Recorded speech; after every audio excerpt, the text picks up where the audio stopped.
నమస్తే. అనురాధరావు, బాలల హక్కు సంఘం ప్రెసిడెంట్. జయశంకర్ భూపాలపల్లి జిల్లా అర్బన్ రెసిడెన్షియల్ హాస్టల్లో విద్యార్థులు తాగే మంచినీటిలో పురుగుల మందును కలిపిన సైన్స్ టీచర్. ఎలాంటి భయాందోళనకు గురి కాకుండా చదువుకోవడం పిల్లల హక్కు. ఈ హక్కులను కాపాడాల్సిన బాధ్యత ఎవరిది? ఈ హక్కులకు భంగం వాటిల్లినప్పుడు ఎవరు రక్షించాలి? అంటే ఒక ఉపాధ్యాయ వృత్తిలో ఉండి పిల్లలపైన విషప్రయోగం చేయడం ఎంతవరకు కరెక్ట్? అక్కడ తగాదాలు ప్రిన్సిపల్తో ఈ సైన్స్ టీచర్కి ఉన్నప్పటికీ పిల్లలపైన దాన్ని రివెంజ్ తీసుకోకూడదు కదా. ఆ మాత్రం జ్ఞానం లేని వాళ్ళు ఉపాధ్యాయుల్లో ఉండడానికి అనర్హులు. పిల్లలను వాళ్ళ గొడవలకు తీసుకురాకూడదు. ఎంతో నమ్మకంతో పిల్లలను హాస్టల్లో ఉంచుతారు తల్లిదండ్రులు. ఎంతో భద్రత ఉంటుంది, ఇక్కడ బాగా చూసుకుంటారు, బాగా చదువు చెప్తారన్న భరోసాతో పిల్లలను అక్కడ ఉంచుతారు. కానీ వాళ్ళు ఏమయ్యారు? హాస్పిటల్ పాలయ్యారు. రకరకాలుగా పిల్లలపైన విషప్రయోగాలు చేస్తున్నారు. ఫుడ్ పాయిజనింగ్ ఒక దగ్గర అవుతున్నది, ఇక్కడ పురుగుల మందు కలిపారు, 11 మంది హాస్పిటల్ పాలైనారు. మరి ఎవరు దీనికి బాధ్యులు? ప్రిన్సిపల్ పైన, ఈ టీచర్ పైన, టీచర్కు సహకరించిన అసిస్టెంట్ కుక్ పైన, మరో 2 టీచర్లు కూడా ఈ వ్యవహారంలో తలదూర్చారు. వాళ్ళపైన కూడా ప్రభుత్వం చర్యలు చేపట్టాలి. వాళ్ళని టర్మినేట్ చేశామంటున్నారు. వాళ్ళకి శిక్ష కూడా పడాలి. టర్మినేట్ ఒక్కటే కాదు, వాళ్ళకి రావాల్సిన బెనిఫిట్స్ ఏవి కూడా వాళ్ళకు రాకూడదు. ఆ విధంగా కఠినంగా చర్యలు తీసుకోవాలని బాలల హక్కుల సంఘం ప్రభుత్వాన్ని డిమాండ్ చేస్తుంది. దీనికి నిర్లక్ష్యం వహించిన విద్యాశాఖ అధికారులు కూడా దీనికి బాధ్యులే. కేసు నమోదైంది, కేసు జరుగుతుంది, చట్టం తన పని తను చేసుకుంటూ పోతుంది. కానీ ఇక్కడ నష్టపోయింది ఎవరు?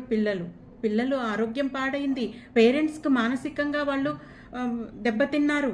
ఖచ్చితంగా వాళ్లకు పనిష్మెంట్ అన్నది స్ట్రాంగ్గా ఉండాలి. పిల్లలకు ఇలాంటివి మళ్ళీ జరగకుండా చూడాల్సిన బాధ్యత విద్యాశాఖ అధికారుల నిర్లక్ష్యం ఇక్కడ మనకు స్పష్టంగా కనిపిస్తుంది.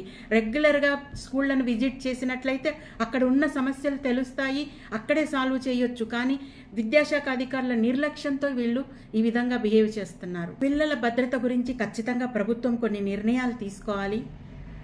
ఖచ్చితంగా ప్రతి ప్రభుత్వ ప్రైవేటు పాఠశాలల్లో హాస్టళ్ళు, ముఖ్యంగా హాస్టల్స్లలో భద్రత అన్నది ఇంపార్టెంట్.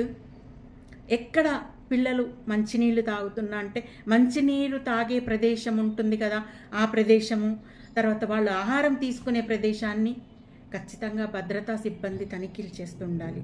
తరచూ అధికారులు విజిట్ చేస్తుండాలి స్కూళ్లను. ఖచ్చితంగా టీచర్లకు రెగ్యులర్ కౌన్సిలింగ్ క్లాసెస్, వాళ్లకు రిఫ్రెష్గా అయ్యే విధంగా ట్రైనింగ్ క్లాసెస్ అవసరం. వాళ్ళ మానసిక స్థితి ఏ విధంగా ఉందన్నది కూడా రెగ్యులర్గా ఉండాలి. టీచర్ల నియామకం అప్పుడే సైకలాజికల్గా వాళ్ళు ఏ విధంగా ఈ జాబ్కు ఫిట్టా కాదా అన్నది పరీక్షల ద్వారా నిర్ణయించాలి. పిల్లలు ఏదైనా కంప్లైంట్ ఇవ్వటానికి వాళ్లకు ఒక టోల్ ఫ్రీ నెంబర్ ఉండాలి, అధికారులకు డైరెక్ట్గా విషయం చెప్పడానికి. ఇక్కడ పిల్లలు ఏది ఇబ్బంది పడ్డా, పేరెంట్స్ ఏమి ఇబ్బంది పడ్డా టీచర్లకు చెప్పి, ప్రిన్సిపల్కి చెప్పి వాళ్ళు పట్టించుకోక రకరకాల ఇబ్బందులు పడుతున్నారు. కాబట్టి అధికారులకు డైరెక్ట్గా ఫిర్యాదు చేసే విధంగా ఒక హెల్ప్ లైన్ నెంబర్ని క్రియేట్ చేయండి. అట్లాగే సీసీ కెమెరాలు ప్రతి ప్రదేశంలో అమర్చండి. వాళ్ళు ఆహారం తీసుకునే ప్రదేశంలో, వండే ప్రదేశంలో, మంచినీటి ప్రదేశంలో, తాగునీటి ప్రదేశంలో, వాళ్ళు ఆడుకునే ప్రదేశంలో, తరగతి గదులలో ఖచ్చితంగా సీసీ కెమెరాలు ఉండాలి. అవి పనిచేసే విధంగా చూడాల్సిన బాధ్యత ఉంది. ఇవన్నీ చేసినట్లయితే ఈ ఫుడ్ పాయిజనింగ్లు, టీచర్ల పిల్లలపైన అఘాయిత్యాలు ఇవన్నీ కూడా తగ్గిపోతాయి. ఖచ్చితంగా పాఠశాలలో క్రమం తప్పకుండా భద్రతా అవగాహన కార్యక్రమాలు ఏర్పాటు చేయాలి. ఈ పిల్లలకి ఇవన్నీ నేర్పించినట్లయితే ఈ భూపాలపల్లి ఘటన మరో పాఠశాలలో జరగకుండా ఆపటానికి అవకాశం ఉంటుంది. ఖచ్చితంగా ప్రభుత్వం ఇకనైనా విద్యాశాఖ అధికారులను రెగ్యులర్ విజిట్స్ చేయమనండి. ఎక్కడ ప్రాబ్లమ్స్ అక్కడే సాల్వ్ చేసినట్లయితే పిల్లలు సురక్షితంగా చదువుకుంటారు. పిల్లల రక్షణే దేశ భవిష్యత్తు.